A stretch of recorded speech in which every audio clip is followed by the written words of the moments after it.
बिस्मिल्लाहिर्रहमानिर्रहीम।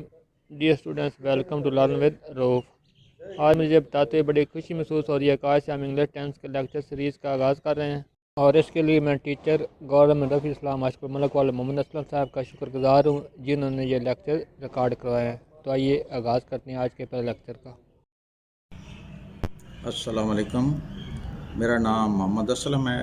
मैं गवर्नमेंट रफ़ी इस्लाम high school Malakwal में टीचर हूँ। आज हम आपको टेंसेस के बारे में बताएंगे कि इंग्लिश के टेंस क्या होते हैं, और सिर्फ आज हम इस किस्त में पहली किस्त में हम प्रेजेंट के टेंस के बारे में पढ़ेंगे। आज हम इंग्लिश के टेंसेस पढ़ेंगे। टेंस का मतलब होता है ज़माना और जमा हो जाएगी टेंसेस। टेंसेस या ज़माने तीन तरह के होते हैं। नंबर 1 प्रेजेंट, इसको हाल या मौजूदा भी कहते हैं। पास्ट, माजी या गुज़श्ता भी कहते हैं। फ्यूचर को मुस्तकबिल या आने वाला ज़माना भी कहते हैं। हर टेंस में तीन चीज़ें जो है ना वो होती हैं। एक होता है फ़ाइल, काम करने वाला, फ़ेल, काम, और जिस पर काम वाक़ होता है उसको मफ़ऊल कहते हैं। अक्सर टेंसों में ये तीनों चीज़ें होती हैं। इसी तरह पास्ट होगा तो फिर भी फ़ाइल, फ़ेल और मफ़ऊल आएगा। फ्यूचर होगा तो फिर भी फ़ाइल, फ़ेल और मफ़ऊल होगा। आज हम सिर्फ प्रेजेंट टेंस के बारे में पढ़ते हैं। जो भी टेंस हो, खा वो प्रेजेंट हो, पास्ट हो, फ्यूचर हो, इन तीनों टेंसेस की या ज़मानों की चार चार हालतें होती हैं। पहली हालत प्रेजेंट इंडेफिनेट कहलाती है, दूसरी प्रेजेंट कंटिन्यूस कहलाती है, तीसरी प्रेजेंट परफेक्ट कहते हैं, और चौथी को प्रेजेंट परफेक्ट कंटिन्यूस कहते हैं। अब हम मिसालों से प्रेजेंट इंडेफिनेट यानी फ़ेल हाल मुतलक को पढ़ते हैं। इसकी अगर उर्दू में पहचान करनी हो तो उर्दू के फ़िक्रों के आखिर में ता है, ती है या ते हैं वगैरह आता है। और अगर प्रेजेंट कंटिन्यूस हो यानी फ़ेल हाल जारी हो, काम हो रहा हो, तो उसकी पहचान उर्दू में यूँ होगी कि आखिर पे, उर्दू के आखिर पे रहा है, रही है, रहे हैं आता है। और अगर प्रेजेंट परफेक्ट हो तो इसका दूसरा नाम है फ़ेल हाल मुकम्मल। जैसा कि नाम से ज़ाहिर है कि इसमें काम मुकम्मल हो जाता है, और इसकी पहचान है कि उर्दू फ़िक्रे के आखिर पे आएगा चुका है, चुकी है, लिया है, किया है, दिया है, हुआ है। और आखिरी हालत जो है वो प्रेजेंट परफेक्ट कंटिन्यूस, जिसको उर्दू में कहते हैं फ़ेल हाल मुकम्मल जारी। और पहचान जो है इसके आखिर पे भी रहा है, रही है। जिस तरह के प्रेजेंट कंटिन्यूस में आता है ना रहा है, रही है, इसमें भी रहा है, रही है आएगा। लेकिन फ़र्क सिर्फ ये है कि इसमें, इसके फ़िक्रों में वक़्त या मुद्दत का ज़िक्र लाजमी पाया जाता है। अब हम हर एक की मिसाल लेते हैं। तो पहले नंबर पे हम काम करने वाला जो है उसको तीन हिस्सों में तकसीम किया हुआ है। काम करने वाला आई, या काम करने वाला यू होता है, दे होता है या वही होता है, और या काम करने वाला ही होता है, शी होता है, इट होता है, या कोई नाम भी आ सकता है जैसे अली, अली है, असलम है या रऊफ़ है, कोई भी आ सकता है नाम। तो ये जो प्रोफाइल हमने लिए हैं इनके तीन सेट बनाए हैं। पहले सेट में आई रखा है, दूसरे में यू, दे और बुई रखा है, और तीसरे में ही, शी, इट रखा है। आई वाहिद होता है, ही, शी, इट भी वाहिद हैं, और ये जो हैं यू, दे और बुई ये जमा फ़ाइल हैं। तो आई के साथ राइट आएगा, और जैसे आई राइट ए लेटर। यू, दे और वही हो तो फिर भी राइट ए लेटर ही आएगा। लेकिन यहाँ पे काबिल गौर बात यह है कि ही, शी, इट के साथ राइट नहीं लिखा गया, राइट्स लिखा गया है। तो इस टेंस में, प्रेजेंट इंडेफिनिट टेंस में, यही ख़ास बात है दूसरे टेंसों से कि इसकी पहली फार्म जो होती है, अगर फ़ाइल वाहिद हो तो फिर उसके साथ एस या ई एस का इजाफा होता है। तो इसीलिए ही के साथ राइट्स आया है, शी के साथ शी भी वाहिद है इसलिए राइट्स आया है, इट भी वाहिद है इसलिए राइट्स आया है। तो ये फ़िक्रे यूँ हम पढ़ेंगे, I write a letter, you write a letter, they write a letter, we write a letter, और he writes a letter, she writes a letter, it writes a letter. अब उर्दू में अगर इनका तर्जमा करें तो हो जाएगा, मैं ख़त लिखता हूँ, वो ख़त लिखते हैं, तुम ख़त लिखते हो, और हम ख़त लिखते हैं। और आप समझ रहे होंगे कि आखिर पे ता ती आ रहा है। ही राइट्स ए लेटर, वो ख़त लिखता है, शी राइट्स ए लेटर, वो ख़त लिखती है, इट राइट्स ए लेटर, वो ख़त लिखती है। आप दूसरी हालत पे आते हैं, प्रेजेंट कंटिन्यूस, फ़ेल हाल जारी। ये नाम से ज़ाहिर हो रहा है कि काम अभी हो रहा है, काम जारी है। तो इसकी मिसालें लेते हैं, वही हमने फ़ाइल जो है वो 3 सेट लिए हैं। आई के साथ हमेशा जो हेल्पिंग वर्ब है वो एम आता है। यू दे वुई ये जमा फ़ाइल हैं, इनके साथ हेल्पिंग वर्ब आर आता है। ही शी इट वाहिद फ़ाइल हैं और इनके साथ हमेशा हेल्पिंग वर्ब इज़ आता है। तो फ़िक्रे अगर हम इनके बनाएंगे तो बनेगा, I am writing a letter, you are writing a letter, we are writing a letter, she is writing a letter, he is writing a letter, it is writing a letter. Urdu तर्जमा अगर करें हम इनका, तो I am writing a letter का होगा कि मैं एक ख़त लिख रहा हूँ, you are writing a letter, तुम एक ख़त लिख रहे हो, they are writing a letter, वो एक ख़त लिख रहा है, we are writing a letter, हम एक ख़त लिख रहे हैं।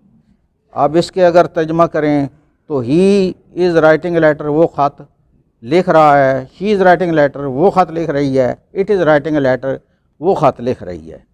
अब हम प्रेजेंट परफेक्ट के बारे में पढ़ते हैं। इस हालत में काम मुकम्मल हो चुका होता है, जैसे कि इसकी पहचान से पता चल रहा है कि काम के आखिर पे चुका है, फ़िक्रे के आखिर पे चुका है, चुकी है, लिया है। तो मिसाल लें तो वही 3 सेट हमने प्रोनाउंस के बनाए हैं। एक आई वाला सेट है, दूसरा यू दे और वी वाला है, तीसरा ही शी इट है।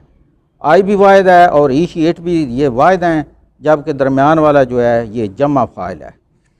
अब वाहिद फ़ाइल के साथ, आई के साथ तो हमेशा हैव आता है helping verb, you they we के साथ भी हैव ही आता है, जबकि ये जो वाहिद फ़ाइल हैं ही शी इट, इनके साथ हमेशा हैज़ आता है। अगर कोई वाहिद नाम है जैसे अली है या कोई और नाम है, उसके साथ भी अगर एक नाम है तो हैज़ आएगा। अगर 2 मिलाकर आप नाम इस्तेमाल करते हैं, अली एंड जीशान, तो फिर हैज़ की जगह पे हैव आ जाएगा, क्योंकि वो जमा बन जाएगा file.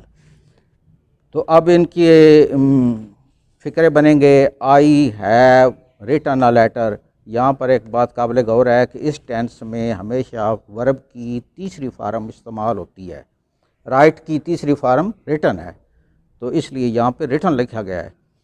You have written a letter, they have written a letter, we have written a letter. अब अगर ये फ़ाइल इस्तेमाल करें तो she has written a letter, it has written a letter, ये आ जाएंगे। और अगर तर्जमा में इनका करें तो I have written a letter हो जाएगा, मैं एक ख़त लिख चुका हूँ, काम मुकम्मल है। You have written a letter, तुम ख़त लिख चुके हो। She has written a letter, वो ख़त लिख चुकी है। अब आखिरी हालत प्रेजेंट की पढ़ते हैं। प्रेजेंट परफेक्ट कंटिन्यूस नाम है, इसको उर्दू में कहते हैं फ़ेल हाल मुकम्मल जारी, और पहचान तो उसी तरह ही है जिस तरह के प्रेजेंट कंटिन्यूस की होती है, लेकिन वक्त और मुद्दत का ज़िक्र आने की वजह से टेंस प्रेजेंट कंटिन्यूस की बजाय प्रेजेंट परफेक्ट कंटिन्यूस बन चुका है। और इसमें हम वही 3 सेट प्रोनाउंस के ले रहे हैं। आई एक सेट है, दूसरा है यू दे वी, ये जमा फ़ाइल हैं, और तीसरा प्रोनाउन वाहिद हैं, ही शी इट, ये तीनों प्रोनाउन वाहिद हैं। आई हो तो फिर हैव ही आएगा helping verb, you they we हो तो फिर भी हैव ही आएगा। और ये चूँकि वाहिद फ़ाइल हैं इसलिए इनके साथ हैज़ आया है। और अब इनके फ़िक्रे बन जाएंगे I have written, I have been writing a letter, you आए, दे आए, वी आए, सब के साथ have been writing a letter. और यहाँ पे हमने एक बात ख़ास तौर पे नोट करनी है कि यहाँ पे वक़्त अगर घंटे हों तो फिर फ़ार आता है, अगर वक़्त हो तो फिर सिंस आता है। इसको कहते हैं मुद्दत। मुद्दत हो तो फ़ार आता है, अगर टाइम हो, वक़्त हो तो सिंस आता है। तो घंटा मुद्दत में आता है इसलिए इसके साथ फ़ार आया है, और सिंस जो है ये मॉर्निंग जो है वक़्त है इसलिए इसके साथ सिंस आया है। तो जब भी वक़्त आए तो सिंस लगाना है, जब भी मुद्दत का जिक्र हो तो फिर फ़ार लगाना है।